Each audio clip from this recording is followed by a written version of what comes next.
Hey everybody, so we are here tonight to see Countdown. I don't know what to expect from this fucking movie. It just seems kind of like garbage, to be honest with you. I think I just wanted to get out of the house and see a movie tonight, kind of relax, hang out with some people for a bit beforehand. But yeah, it's PG-13, so I'm just already kind of like wary about the whole thing. It could be good. Maybe it's terrible. You can see that giant fucking light over there is really fucking with things. So, yeah, I mean, maybe I'll have some good scares in it. I'm hoping actually it's going to be like a Sam Raimi type of horror movie, that it's going to be funny, scary, not like completely like serious. Hopefully it doesn't take itself serious. Maybe it's like a Drag Me to Hell type of situation.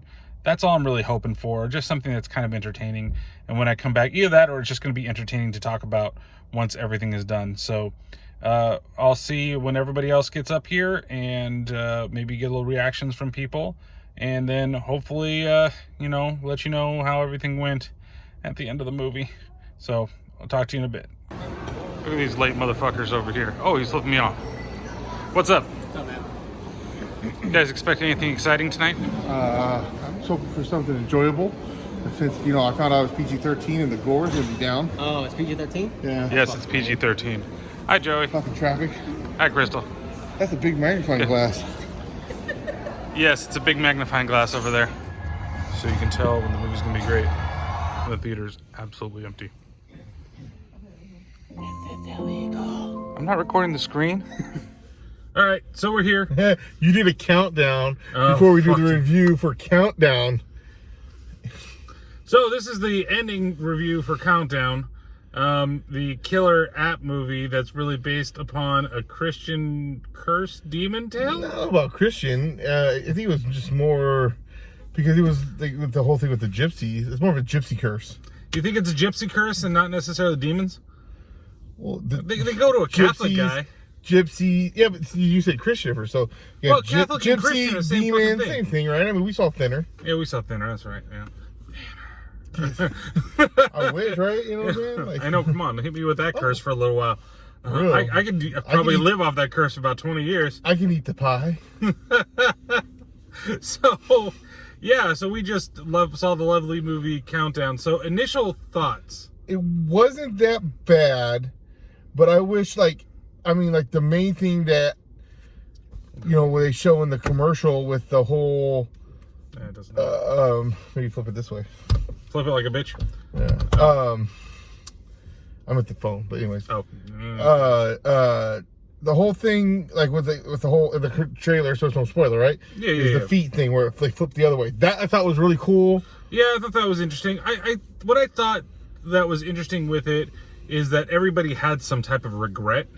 Yeah. Like that they had, right? So there was the people that were being targeted, everybody was just like, there was something that they wish they hadn't done. Except for the first girl, seems like. Well, the first girl we really didn't get to know because she's in the trailer and she dies in the trailer. Like, you don't really get to know. And then the other guy, his regret was the fact that she died and he didn't listen to her. And that he would have killed her if he had gotten a car accident. Yeah. And it's weird because the trailer makes that guy seem somewhat important and he's not really that important at all. No. There's another guy that's important that shows up later in the movie, Matt. I like the way the demon looked. I kind of like how they had him look and everything. It was kind of simple, but yet still had some. It had character into it. It had some demon in it. Yeah, there you go. But I feel like of course they're going to make a movie like this PG-13, so it's not going to be gory. And when I say gory, I'm not always talking about oh god, blood. Oh look, you look like Ash now, blood all over your face. No, but I mean to react like that. Some more with the whole thing with the feet going the other way, some kind of shit like that. You know what I mean? Like it can be creepy, but it can have a little bit of gore in it. I feel it doesn't have to be like with the guy, the girl in the beginning, and she hits her head on the bathtub, right? Or her neck, the back of her neck. That could have snapped. That could have been a little more dramatic, and it could have been a little more involved, a little gorier in that. it's not going to make it like, you don't have to do something like, oh, here comes the demon and it rips her head off or something, because there are some good like PG-13 horror movies that aren't very violent. I don't say it needs to be, you know, Evil Dead 2013 like you're saying. I think that you could do a little more, and like they get their one fuck out right at the end of the movie because it's PG-13, and sometimes it even could be just that. It's just that the language needs to be a little harsher. You know, like they could do some things that they're so the good of the movie. I like a lot of the creepiness of it, like, or like, for example, without giving too much away, when she was trying to get the phone unlocked with the body. Yeah.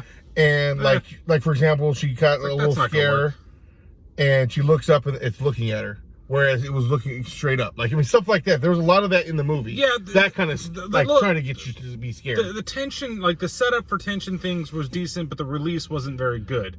I agree with that. The comedy I thought was pretty good. I think that the two best actors and characters in the movie are the priest and Tom Segura. Like, that was it. I didn't think the lead was very good. I didn't think her sister was very good. Oh, especially the non-existent fucking dad. Especially the part where she like had it. She had her hit, like the guy with the car. Oh yeah. Looking at that, she's like laying there, like she was laying next to him. Oh, I mean, that's how it felt. Like she just there was no emotion. No emotion on that. But that's what it was. She was just the main girl was pretty terrible, to be honest. Yeah. Like, even when she's like, you know, fighting back at the end, because you know that's gonna happen, it just doesn't seem like they tried to get Jennifer Lawrence, but Jennifer Lawrence said, no, I'm not gonna be in your fucking movie about a killer app. And so they went with like D-list Jennifer Lawrence, because she looks like Jennifer Lawrence. I think like from back in the day. Jennifer Lawrence would have boosted this movie up a lot, I think. It would have. I just think, like I said, I think the comedic aspects of it really did try to do like a Sam Raimi type of thing. Like I was saying before I met up with you guys, that I kind of hope it's like Drag Me to Hell, where Drag Me to Hell has really good scares and as well as comedy in it. You know, it's got really funny, irreverent things. And the funny stuff is kind of like that. It's just missing that other thing. It's really just, it's like it's okay. It's not so bad that you're like, oh my God, you know, why am I spending money on this movie? But I don't know if it's a movie that you need to see in the theater. You know, there's so like I said, I had one good jump scare in it, so I appreciated that. There's a couple other times that made me go, oh, but not like really jump, like a real jump scare, but kind of like, oh, you know, but like. More scenes, for example, this is what I'm talking about, like what I wish they had more of was, for example, with the sister, like with the whole bed thing. Like, you know, I wish there was more stuff like that in there. And I feel like they really skipped out on that. So honestly, I would say I'd like more scenes like Matt. What happened with Matt? Like at the end of that, I would have liked that. I thought that was actually really good. No, not the bathroom scene. The bathroom scene was okay. I'm talking about when with the circle. Okay. Right? That scene, his ultimate fate, right? Like that scene leading there, I thought that was kind of interesting. At least made it, because they talk about that there's, you know, the curse, the people, or whatever it is. They got the little ending thing, and then they start seeing things, and they see loved ones. I would have liked to have seen that more in the film. Like that part was I thought was interesting, and it also brought like the whole thing of his guilt all back together. Yeah. Like I thought that was it's an interesting idea. And you know, honestly, the whole thing with the app and how they explain it, it's interesting enough for me to be like, okay, I actually get this. Like I'm actually okay with what you're doing with the premise of this movie. So that actually didn't bother me. It's just the execution of everything really was just it just wasn't quite there. Like it's just missing little pieces here. It needs a better lead actress. I'm not saying that it's hurt because it's got a lead or whatever, but it does need a little bit. She needs to be better, more emotive, more involved in what's going on. And the thing is she wasn't too bad throughout the movie. No, but really, really killed it was, like I said, that scene with the car where she's just like, you know, just like, oh. Well, even the scene that she's just like in the bed. You know, yeah, like that was just kind of like in the bed. The whole thing, you know, I don't want to give one of the big plot points, but that thing too, like how that resolves, one of the big things of how they're going to actually win or whatever. I was just like, come on, you should have realized this a long time ago. Yeah. Like, and there's foreshadowing in the beginning of the movie that just makes you know exactly how this movie's going to end, and why didn't they think of it fucking earlier? One other thing that is like just how he just left characters behind, like the woman that was watching the sister. Yeah, just left her in the house. No one. She don't have the phone. Is she looking for everybody or what? And then, like for example, the priest. After he helped the person out of the car, he seemed like he had this big role to play. And then he's completely gone. He's completely gone. So yeah. Even some of the people towards the beginning of the movie, oh god, it starts shitty too. That whole party thing. I was like, oh god, if this is the way it is, the whole fucking movie, just fucking shoot me now. Ugh. So overall, what would you give the film? I'm gonna give it a 3 out of 5. Super save a needle. I'm going to give it I think a 3 out of 5 Narcans is what it is. Oh, wait, I got an even better one. I'm sorry. What's that? Oh, what? 3 out of 5 hashtag me hands. Hashtag me hands? Hashtag me two hands. Oh, jeez. For that bed scene. Yeah, even cursed apps need love. Yes. But, yeah, it's just, the bad is pretty glaring in this, but I think that you can get some entertainment out of it. Like, if I'm just going to go look at it to watch it, I'm going to a theater. I don't know if you need it, though there were a lot of people that were fucking jumping and shit, but there's some people that, again, what's up with these fucking theaters and these people? They need to, honestly, and like this asshole that's driving behind us up the wrong fucking way.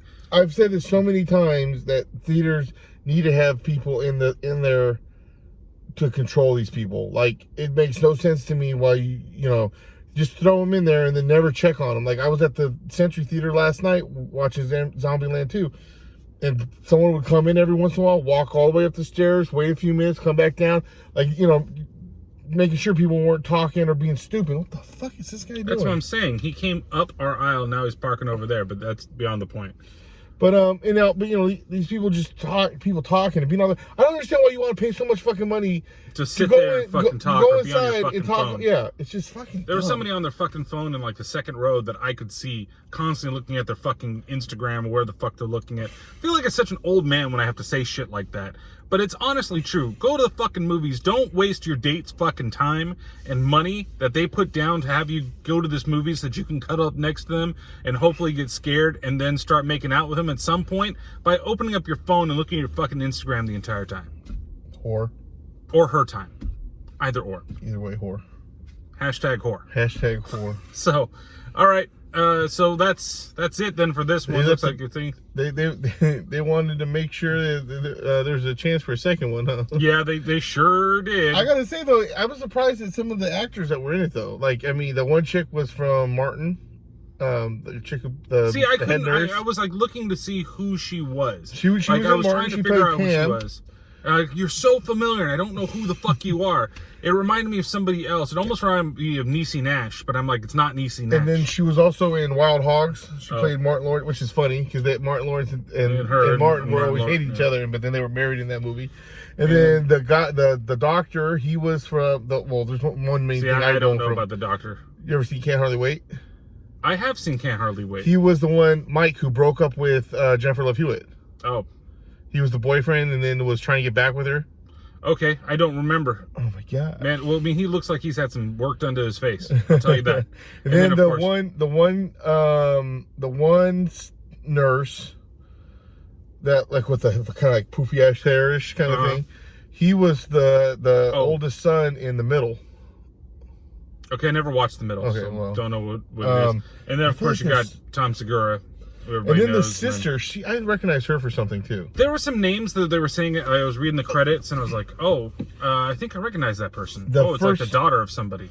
The first priest that they at the hospital. They talked to, yeah. He was he played Ernie in Ernest Scared Stupid? No. Oh. He played Ernie in the George Lopez show.